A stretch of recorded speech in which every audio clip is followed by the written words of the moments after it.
Con el objetivo de fortalecer las medidas adecuadas de protección radiológica en las distintas prácticas donde empleamos equipos emisores de radiación ionizante o fuentes radioactivas, en Cerovca hemos ideado la creación de los conversatorios de radioprotección de América Latina y el Caribe. Así que te invitamos a que formes parte de esta experiencia todos los viernes a las 6 de la tarde, hora de Venezuela, de manera tal de que podamos conversar con distintos especialistas y puedas abordar cada una de las dudas, interrogantes o mitos que puedas tener en las diferentes áreas. Así que recuerda, búscanos como Cerovca tanto en YouTube como en Facebook y acompáñanos.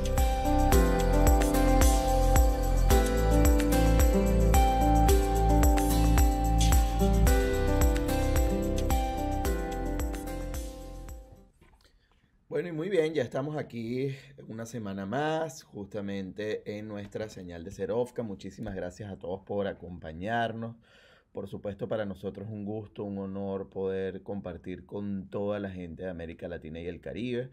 En esta ocasión un tema muy especial, bien particular, lo que tiene que ver con protección radiológica en pediatría. Sé que es la primera rotación de pediatría para algunos de ustedes, no para otros. Pero quiero que entiendan que yo dirijo mi unidad en forma diferente a la suya. Esto no es cirugía general en miniatura. Ellos son humanos pequeños, ellos son niños. Ellos creen en la magia, aman fingir, tienen toneladas de polvillo mágico en sus intravenosas. Esperan y cruzan los dedos y piden deseos.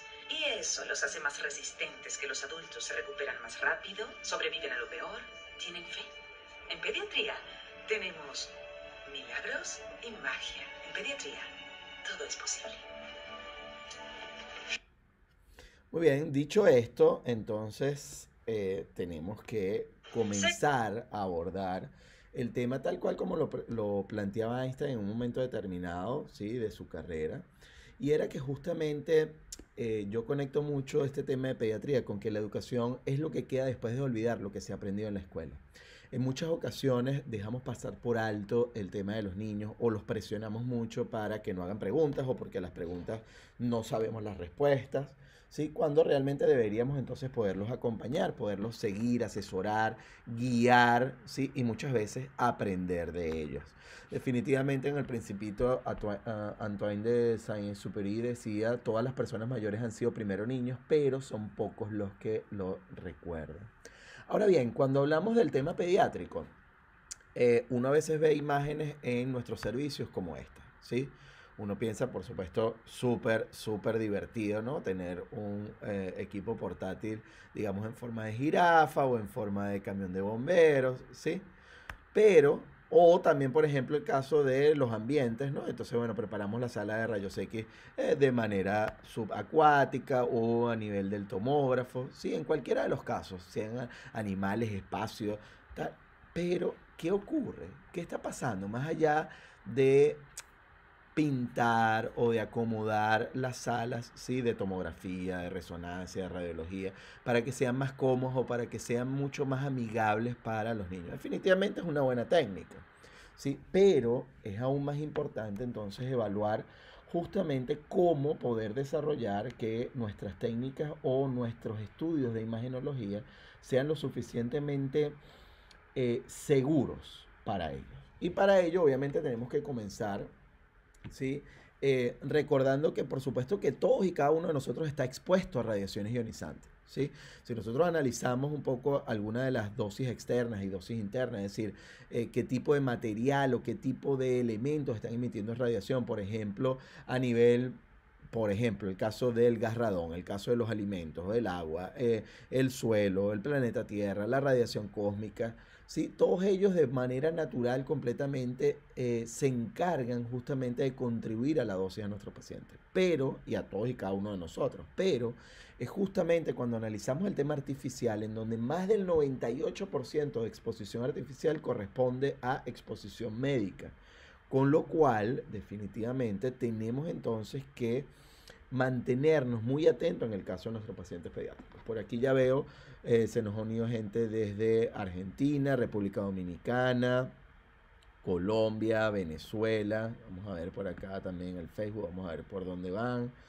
Ecuador, Perú, Chile, buenísimo, buenísimo, de verdad que súper encantado siempre de que nos puedan acompañar de toda América Latina y el Caribe, así que bueno, para nosotros por supuesto siempre un honor y un placer poder estar aquí atentos, así que bueno, cualquiera de sus preguntas o inquietudes, no duden, me van escribiendo y yo voy respondiendo sobre la marcha, ¿ok? Así que sé que hay un poquito de delay, pero estoy atento en los dos lados, así que pueden con confianza poder escribir allí en cualquiera de los chats desde donde nos están siguiendo y acompañando. Entonces, bueno, ¿qué pasa?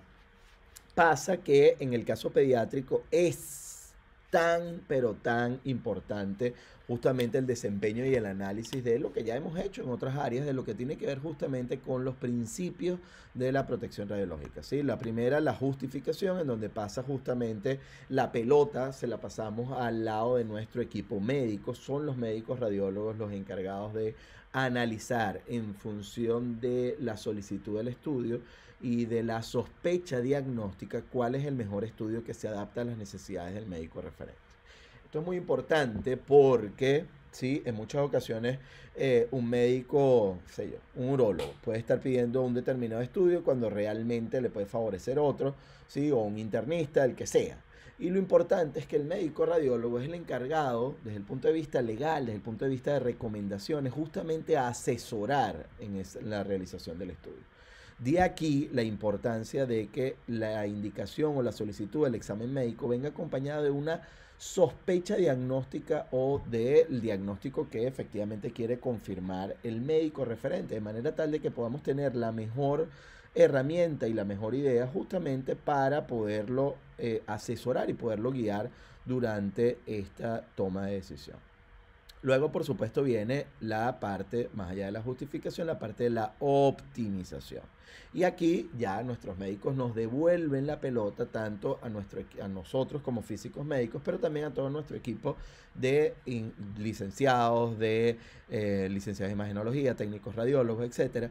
Y es porque aquí tenemos que enfocar toda nuestra batería. Primero, por supuesto, el tema de los controles de calidad del equipo, garantizar que esté adecuado y bien a la vanguardia en materia de seguridad y de control de calidad de imagen, dosimétricos, de mecánica, pero también en el caso de nuestros licenciados en imagen o técnicos radiólogos o tecnólogos, la optimización pasa por el concepto ALARA. Ese concepto ALARA no es más que, por las siglas en inglés, as low, as reasonable, achievable, sí, tiene que ver justamente con que la dosis sea tan baja como razonablemente sea alcanzable. Es decir, y mucha atención con esto, ¿sí? Sobre todo nuestros pacientes pediátricos. Sí, la dosis debe ser baja, pero debe ser baja sin que ello ponga en riesgo justamente la calidad diagnóstica del estudio. Si nosotros ponemos en riesgo la calidad diagnóstica del estudio, a pesar de que hayamos bajado la dosis, evidentemente no es lo adecuado. Por eso el proceso de optimización tiene esa última parte, tan bajo como sea razonablemente alcanzable. Es decir, ese razonablemente alcanzable quiere decir que justamente nosotros tenemos que garantizar que la calidad diagnóstica sea la adecuada, ¿sí? De manera tal de que no tengamos que repetir el estudio sencillamente porque no tenemos la información necesaria. Sí, por aquí también nos saludan desde Uruguay, de verdad encantados nuevamente de que nos sigan acompañando. Vamos a ver, creo que por allí me faltó, fue solamente Chile, no los he visto. Creo que son los que me quedan por allí pendientes. Y no sé si están por allí nuestros amigos de Perú, vamos a ver. Ah, y México, que normalmente México siempre nos acompaña todas las semanas, es raro, no los he visto, pero bueno, por aquí estamos. Muy bien, luego de esta optimización, es decir, la justificación, nuestro equipo médico, luego la optimización, finalmente pasamos con el último de los principios. Y el último de los principios tiene que ver con la limitación o el límite de dosis. ¿Qué ocurre? Fíjense que en el caso particular de nosotros como trabajadores ocupacionalmente expuestos tenemos 20 milisievert al año, en el caso de los miembros del público de 1 milisievert al año, pero ¿qué ocurre en el caso de nuestros pacientes?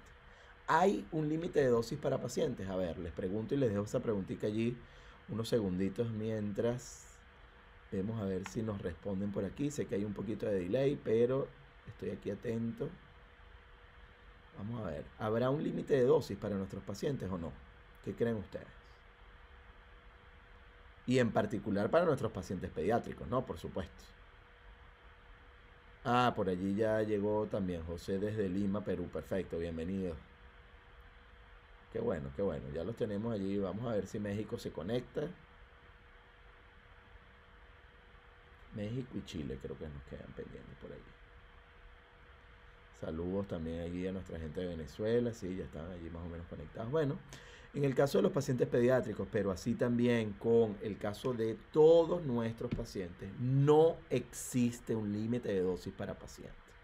Esto es muy importante que siempre lo reforcemos. No existe un límite de dosis para pacientes porque tuvimos que haber atravesado justamente la justificación, es decir, garantizar que yo tenga un mayor beneficio que el detrimento de la salud que genera el examen, por lo cual está justificado realizar el estudio. Luego estuvo justificado, pero adicionalmente yo procedí a optimizar los parámetros para garantizar la mejor calidad diagnóstica con la menor dosis posible de radiación, por lo cual no existe un límite de dosis para nuestros pacientes. Pero, mucha atención con esto, lo que sí existen son niveles de referencia, ¿sí? Y esos niveles de referencia nos dan justamente un valor para el caso, por ejemplo, de nuestros pacientes pediátricos, los más chiquiticos, es decir, cuando estamos justamente en el vientre de nuestra madre, ¿sí? En donde ese valor para nosotros poder presentar efectos a nivel del feto en la etapa fetal temprana está en el orden entre los 120 y los 200 miligray, por lo cual se colocó 100 miligray como primero para tener un equivalente general de aproximadamente 1000 placas de rayos X de tórax, pero segundo para tener un margen de seguridad y garantizar de que mira, si yo llegara hasta los 100 miligray como límite máximo, bueno, estaría garantizando y asegurando no tener problemas a nivel de nuestro feto. Es por ello que es importante en el caso de nuestros pacientes pediátricos, digamos ya cuando todavía no han nacido, cuando estamos en el vientre materno, de garantizar o de optimizar, y por eso fíjense ustedes lo importante acá, ¿sí? De cómo una tomografía abdominal puede pasar de 8 a 49 miligray. Ey, ojo, estamos hablando, bueno, Mare, ahí me estás hablando de 6 veces la cantidad de dosis de radiación. Y sí, es que así es. Es decir, pueden haber tantos órdenes de magnitud dependiendo de la no optimización o de la muy buena optimización de los protocolos, sobre todo para, imagínense ustedes, para el caso de nuestras pacientes embarazadas, mucho más para el caso de nuestros pacientes pediátricos. Entonces, por supuesto que en el caso de la pediatría, por supuesto que debemos tener nuestros niveles de referencia a nivel de lo que son nuestros niños y de esa manera comprender que, y nuevamente lo digo ahora aquí, los parámetros técnicos que utilizamos para realizar estudios de adultos no deben ser iguales a los que utilizamos para el caso de pacientes pediátricos. Esto es muy, pero muy importante. Tenemos que entender, fíjense ustedes, que cuando la radiación interactúa con la materia, bueno, tenemos con la materia viva, digamos, con nosotros, ¿sí? Por supuesto que tenemos muchas alternativas de colisión, de interacción. Tenemos, bueno, la posibilidad de radiólisis del agua, la interacción de la radiación con diferentes estructuras dentro de la célula, etcétera. Pero cuando nos concentramos en una de las alternativas, es decir, viendo dos moléculas que son críticas en la interacción de la radiación con la materia, una el agua, posibilidad de radiólisis del agua, generación de peróxido de hidrógeno, con lo cual eso es agua oxigenada en el ambiente celular, puede conllevar a que la célula muera. Pero por otro lado, tengo cuando la radiación interactúa con el ADN que está en el núcleo. ¿Y qué pasa aquí? Bueno, aquí yo tengo tres alternativas. Uno, la célula es viable, es decir, hay una mutación, un daño, genera una alteración a nivel de esas bases nitrogenadas, pero ellas fueron reparadas a través de nuestras enzimas, por lo cual la célula es una célula viable y que continúa. Luego tengo una segunda alternativa, y es que la cantidad de radiación fue tal que provocó un daño tan importante que lleva a que la célula no sea viable, es decir, a la muerte celular programada, también conocida como apoptosis. Y un tercer efecto, que es el que más nos preocupa en todos, tanto en los pacientes pediátricos como en nosotros los trabajadores ocupacionalmente expuestos. Y es que un paciente pediátrico que comienza su vida realizándose una cantidad de estudios debido a que, bueno, tiene una patología y tuvimos que comenzar desde muy chiquiticos a hacerle una tomografía, un rayos X, hacerle seguimiento cada 3 meses, después cada 6 meses, después cada año. Obviamente supone a que esas pequeñas cantidades de radiación puedan llegar a provocar mutaciones en el largo plazo. Es decir, nuestros mecanismos de reparación no son exactos al 100%, ¿sí? Razón de eso es todas las arrugas, las canas que uno le van saliendo. Es decir, uno va perdiendo información en la replicación y esto trae como consecuencia que ante una eventual exposición a la radiación nuevamente pudiéramos llegar a generar, por ejemplo, cáncer. Entonces, la sensibilidad a la radiación definitivamente, fíjense ustedes que es mayor cuando estamos acá en el vientre materno, va disminuyendo justamente en la medida en la cual vamos creciendo, pero fíjense ustedes esta etapa, que es justamente la que vamos a evaluar el día de hoy. Es decir, es la etapa de mayor sensibilidad a la radiación, desde que estamos en el vientre materno hasta que somos sencillamente unos niños, definitivamente en ese punto seguimos siendo muy sensibles a la radiación. Y es por ello entonces que tenemos que considerar como factor crítico, por supuesto, los mecanismos de protección adecuados. En el caso de nuestras pacientes embarazadas, en el escenario más extremo, ¿no? Que es cuando justamente estamos, digamos, en el momento en el cual ese feto está allí en el vientre materno. Tenemos tres etapas a grosso modo, ¿no? La etapa preimplantacional, el periodo fetal temprano y el periodo fetal tardío. ¿Qué ocurre en la etapa preimplantacional? Muy fácil. O la cantidad de radiación fue suficiente, capaz de matar el feto, o sencillamente los mecanismos de reparación dieron lugar a las correcciones adecuadas, con lo cual el embarazo continúa perfectamente normal. Eso quiere decir, oye, yo me hice una tomografía, una rayos X y pasaron 8 semanas o 6 semanas y me enteré que estoy embarazada y entonces, ¿qué habrá pasado con mi bebé si yo me expuse? Absolutamente nada. Si ya llegaste hasta esa semana, quiere decir que ya superaste la etapa de preimplantacional. Luego en el periodo fetal temprano, allí sí, allí es lo importante justamente de estos 100 miligramos, entre 120 y los 200, estos 100 miligramos, es justamente porque dependiendo de los estudios, fíjense ustedes que yo puedo tener, ¿sí? Con la combinación, por ejemplo, de una tomografía abdominopélvica, fácilmente yo pudiera llegar a presentar o a obtener, a tener justamente, fíjense ustedes, más de 100 miligramos si yo no realizo las medidas de optimización adecuada. Yo fácilmente puedo superar los 120 miligramos y poner entonces en riesgo una afectación del feto. ¿Y qué pasa, Omar, ya en el periodo fetal tardío, ya en las últimas semanas, cuando hacemos radiopolimetría, cuando hacemos ese tipo de estudios? Nada, entre comillas. Es decir, lo que hacemos es que aumentamos las probabilidades de ocurrencia de los efectos estocásticos. Es decir, ya en ese momento no voy a tener una afectación directa del bebé, pero voy a aumentar, voy a estarle dando, entregando bonos o tickets de lotería que nadie quiere ganarse, ¿sí? A un bebé que está empezando su vida y que tiene una expectativa de vida muy larga, con lo cual pudiéramos llegar a presentar durante toda esta expectativa de vida un efecto estocástico que obviamente no deseamos. Entonces, es importante, sí, conocer que a las pacientes embarazadas sí le podemos realizar estudios de radiodiagnóstico, de medicina nuclear, incluso de radioterapia, sí se puede hacer, pero siempre mucha atención. Tenemos el ICRP84 de libre descarga, lo tienen también en nuestra página web, así que los invito a que lo descarguen. También, ojo, en nuestra página web pusimos un montón de afiches, de documentos descargables en la zona de descargas. Así que los invito obviamente a que vayan allí, puedan aprovecharlos, lo utilicen en sus centros. Un poco la idea es darle información a nuestros pacientes, ¿sí? Para darles tranquilidad, pero también sobre cómo funciona la dosimetría, las 10 cosas que sabía sobre el uso correcto del dosímetro, pero también el tema de las recomendaciones que debemos seguir nosotros los profesionales de salud. Tenemos muchísima información, así que bueno, está allí desplegada en nuestra página web solamente para ustedes. Así que bueno, espero que lo disfruten y que lo puedan compartir y acompañar, ¿sí? Recomendaciones en el caso, por ejemplo, de embarazadas en radiodiagnóstico, también de cómo atender pacientes pediátricos en hemodinamia, en tomografía, etcétera. Así que bueno, allí tienen muchísima información. Entonces, por supuesto que esa protección radiológica en pacientes pediátricos, digamos ya pasando el tema del feto, pasa por supuesto por una serie de etapas. Y fíjense que lo primero en el tema de las estrategias que podemos utilizar es, primero, evitar la realización de pruebas innecesarias.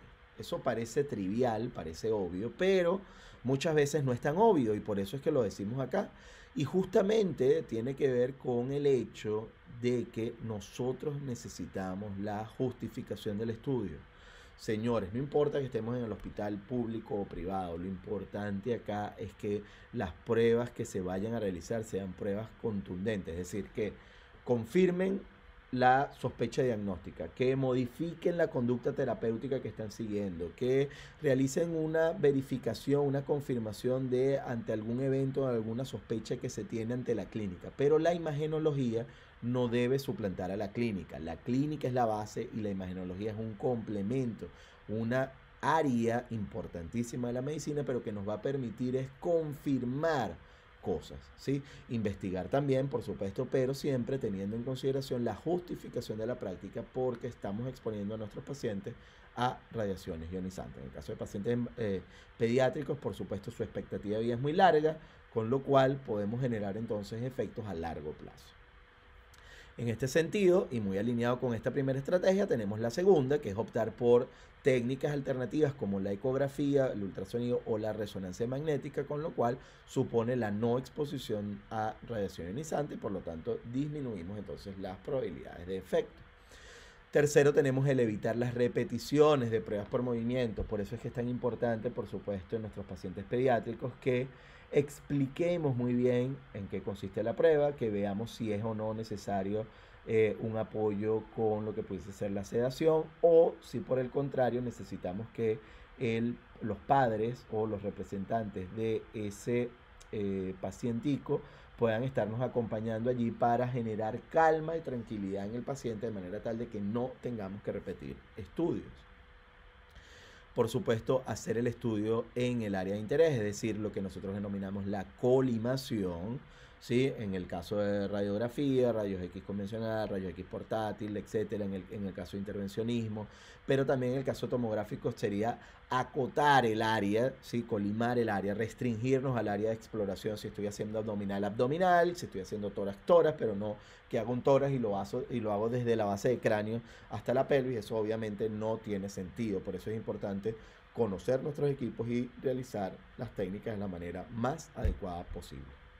Luego, por supuesto, la implantación de la fecha de la tarjeta, o de la ficha individual, en la cual podemos tener la fecha, los datos dosimétricos, etcétera, el seguimiento de nuestro paciente en términos de cantidad de estudios realizados en el tiempo. Ahorita con todo el proceso que se ha estado llevando de automatización, de digitalización de muchos de los servicios, obviamente la historia médica electrónica nos provee una oportunidad de oro para poder cubrir esta necesidad y poder hacer un seguimiento de nuestros pacientes desde temprana edad hasta que son ancianos, justamente la cantidad de estudios que pudieran realizar. Y el tema de los usos de medios de protección, que ha sido un tema de bastante debate, tiene que ver justamente primero, lo más importante, con nuestros acompañantes. Esto aquí, los acompañantes sin discusión alguna.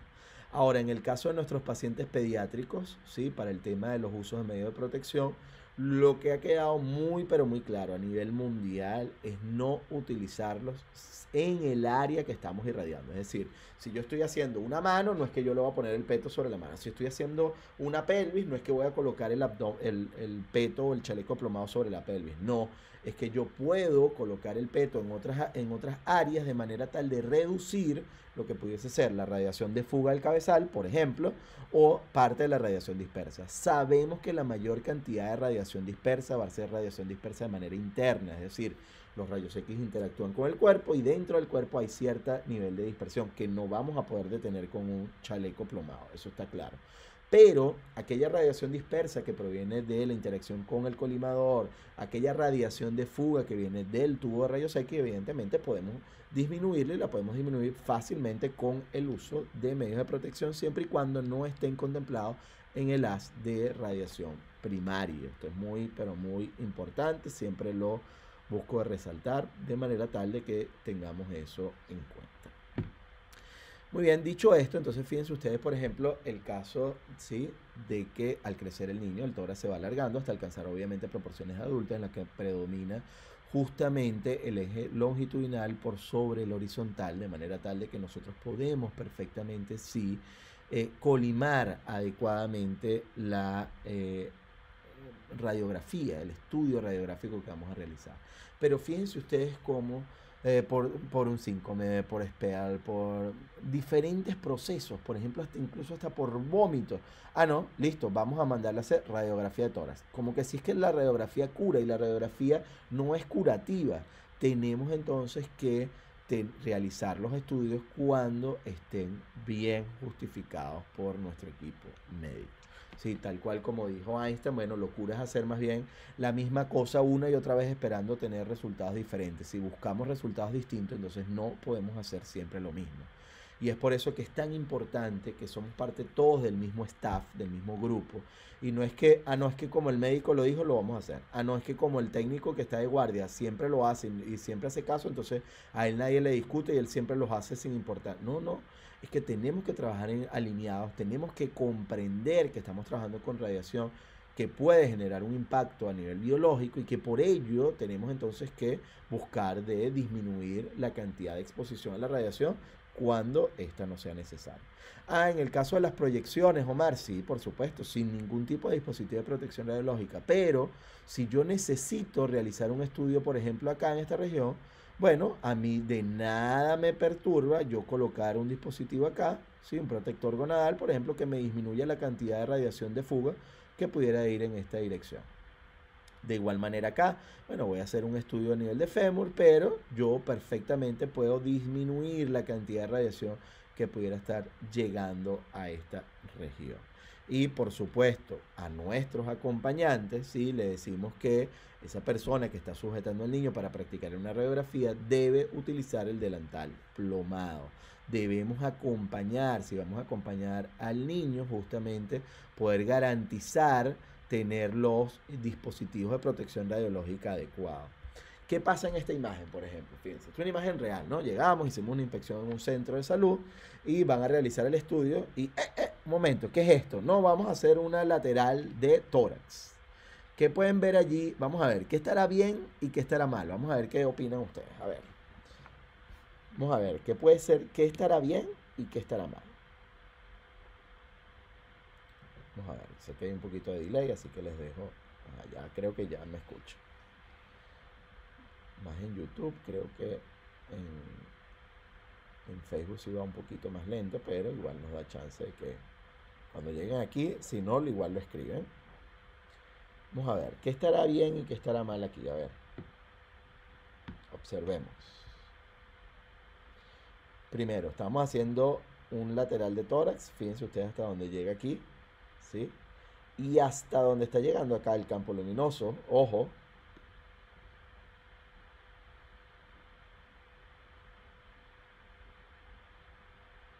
Muy bien, por aquí nos comenta Alicia Goicoelea, los plomados deberían tener protector de tiroides también, sí, totalmente. Por aquí la colimación está mal, sí. Esto es lo que llamamos una niñografía o una todografía, ¿no? O sea, es decir, o sea, toda esta cantidad de radiación es completamente innecesaria, no tiene por qué estar siendo irradiada. Muy bien, por aquí Francisco nos comenta, mira, hey, esta familiar no tiene el dispositivo o el peto plomado. ¿Qué está bien? A ver, en la imagen. ¿Qué estará bien? Bueno, lo que está bien, vamos a ver. Falta colimación, el acompañante no tiene chaleco, muy bien, vale, perfecto. Me encanta cuando están así participando activamente.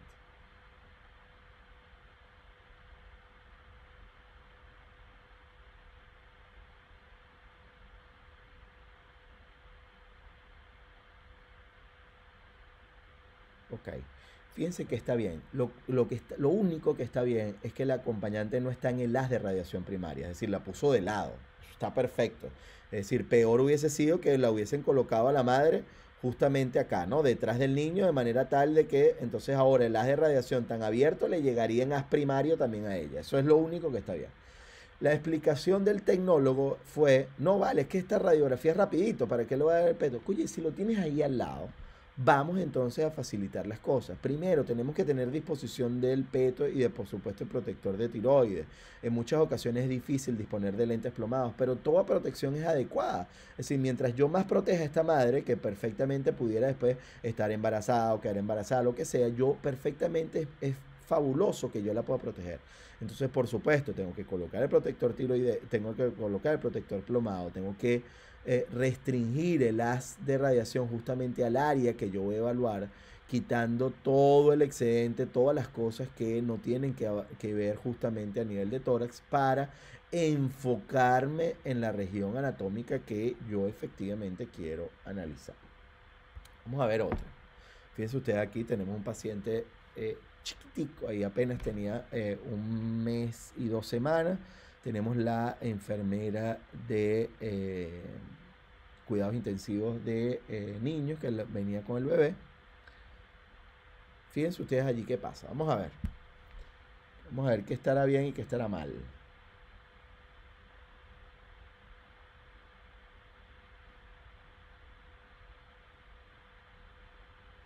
A ver, tum, tum, tum, tum. A ver, por cierto.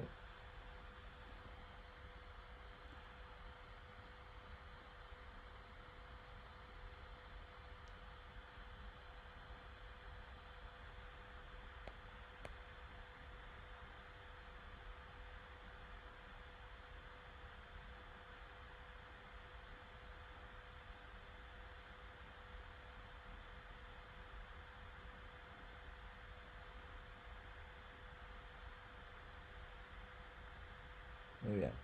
Fíjense, claro, se tiene que preguntar siempre si la madre está en sospecha de estar embarazada. Sí, totalmente.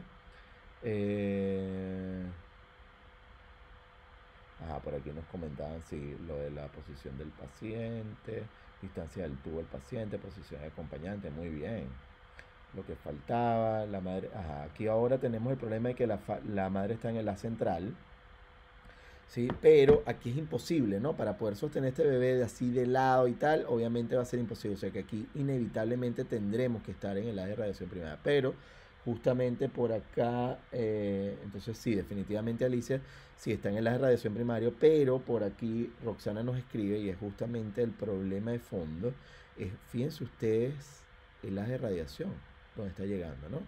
A pesar de la baja resolución que puedan tener los monitores o el teléfono, aquí hay imagen, o sea que estamos teniendo todo el bebé expuesto a la radiación, con lo cual evidentemente no está justificado. Entonces tenemos que restringirnos al área de evaluación y mucho más porque tenemos a esta madre justamente en el área de radiación primaria y por supuesto tampoco tiene el collarín y además, bueno, el tema de cómo está sosteniendo al bebé evidentemente no es la manera más apropiada. Entonces, por eso, lo importante es que ante un estudio busquemos siempre sí las alternativas de disminuir la dosis, pero que el estudio tenga la calidad diagnóstica adecuada. Por otro lado, y de manera general, por supuesto tiene que existir control de calidad, sobre todo en todo, en CR, en DR, porque yo puedo tener imágenes fantasmas, ¿sí? Como esta, que al final entonces me afectan el estudio y tengo que volver a repetirlo. Así que evidentemente el control de calidad no está exento y mucho más importante en el caso en el cual estamos en los sistemas, digamos, digitales. Las manos de la enfermera dentro de las de radiación, mal colocado el peto, sí se debe tener un estativo mural para la madre, se ubica de lado, sí, exactamente, es así. Es así. Todas esas son recomendaciones. Obviamente tener ese estativo mural o ese, ¿cómo lo llamamos también? Sí, esa pared corrediza, digamos, de material atenuante que nos garantiza mayor seguridad para ese acompañante del paciente y por supuesto la buena colocación del dispositivo, ¿no? Si ustedes observan, obviamente, fíjense ustedes, ¿sí? Cómo desprotege la tiroides, cómo está lanzado allí a como caiga, así quedó. Entonces, evidentemente, tenemos que estar muy, pero muy atentos. Por otro lado, entonces, tenemos el tema, por supuesto, del control de calidad de las imágenes, del control de calidad de todo el proceso, ¿sí? Así que, evidentemente, tenemos que estar muy atentos. En el caso de intervencionismo, como les dije al inicio, lo vamos a desarrollar muy, pero muy bien con nuestros amigos de Septemir, y eso es el domingo de arriba. Es decir, el domingo, perdón, es que siempre estoy full y creo que es el domingo arriba, a ver, o Sí, domingo 3 de octubre, 10 de la hora de Ecuador. Así que bueno, allí estaremos para analizar mucho sobre esto, pero sí es importante destacar en el caso de intervencionismo el tema de la rejilla antidifusora. ¿Sí? La rejilla antidifusora está utilizada tal cual como un buki, de manera tal de detener esa radiación que pudiera venir con una angulación distinta a 90 grados, es decir, esta pasa y forma parte de la imagen, esta pasa y forma parte de la imagen, pero esta radiación que provino de una dispersión sencillamente es atenuada por la rejilla y no llega al detector. La idea de eso, por supuesto, es entonces tener una mejor resolución de la imagen, una mejor calidad, pero, ojo con esto, aumentamos en un factor de 2 la dosis de radiación. Entonces, considerando que los pacientes pediátricos tienen un espesor muy bajo, por lo cual la cantidad de radiación dispersa es muchísimo menor, y entendiendo que colocar la rejilla detiene muchísima radiación, con lo cual voy a incrementar la cantidad de radiación para obtener la calidad diagnóstica adecuada, entonces la rejilla antidifusora debe ser removida en pacientes pediátricos. Esta es una de las técnicas sin economía y sin discusión. Por supuesto, también recordar el hecho, más que para nuestro paciente, para nosotros como trabajadores ocupacionalmente expuestos, y tiene que ver justamente con la ubicación del tubo de rayos X. El tubo de rayos X debe ir en la posición de abajo del paciente. Colocarlo arriba supone que radiación de fuga llegue a esta área. Radiación más intensa llegue justamente a la mano de mi médico. Y luego la radiación retrodispersa de alta energía llegará a nivel de tiroides, a nivel de cristalino, etcétera, con lo cual la mayor cantidad de radiación está llegando a esta posición.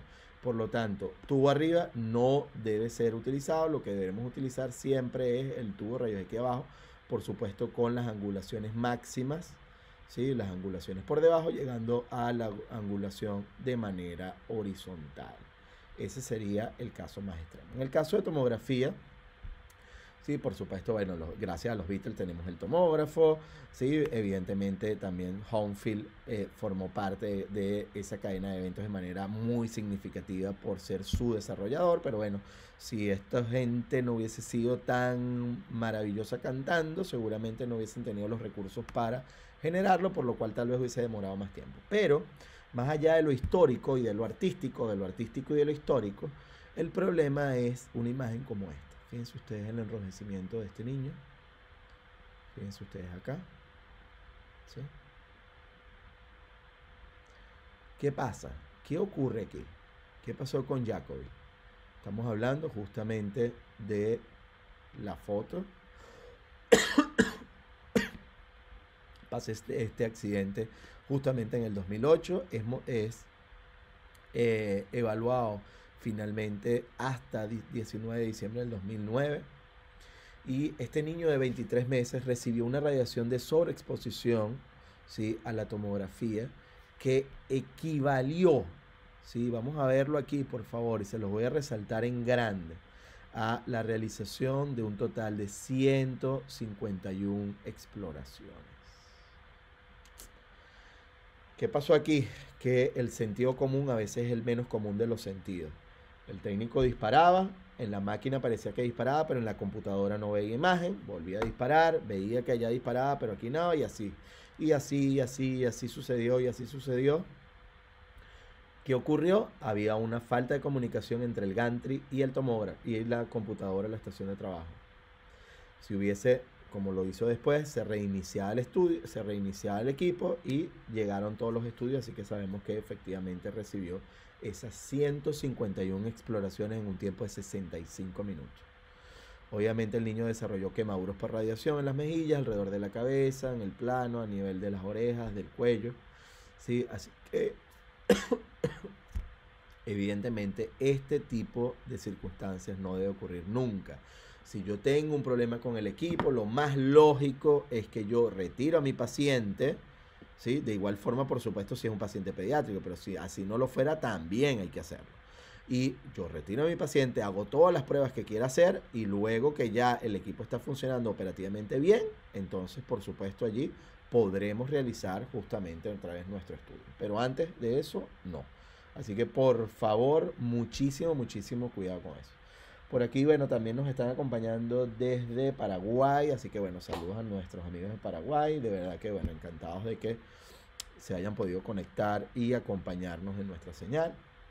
Entonces, bueno, importante considerar, por supuesto, en el caso del ámbito tomográfico, la realización o no de la tomografía, es decir, si está indicado o no, la calibración para dosis pediátricas, es decir, tener bien claro el modelo de equipamiento del CT, las medidas de dosis, las técnicas básicas, las técnicas específicas a nivel de niño.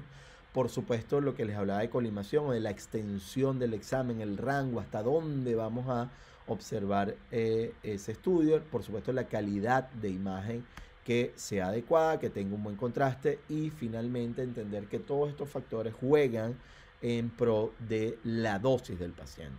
Con lo cual, la optimización de parámetros técnicos, como pudiese ser perfectamente, fíjense ustedes, la disminución del MA, ¿sí? Y el aumento del pitch, fíjense ustedes cómo yo puedo tener una reducción de casi 3 veces menos radiación recibida en nuestro paciente pediátrico, solamente con estas modificaciones, ¿sí?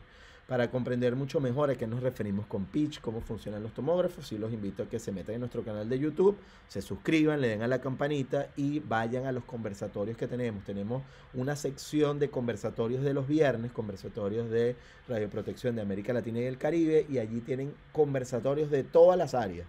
Así que bueno, los invito allí, por supuesto, para que puedan profundizar aún más los detalles particulares de cada una de estas técnicas.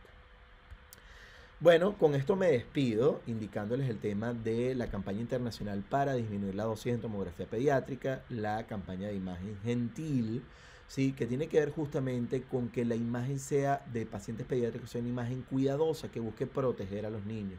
Entonces, por favor, tengamos en consideración en cada uno de nuestros servicios, por supuesto, la necesidad de establecer protocolos para pacientes pediátricos.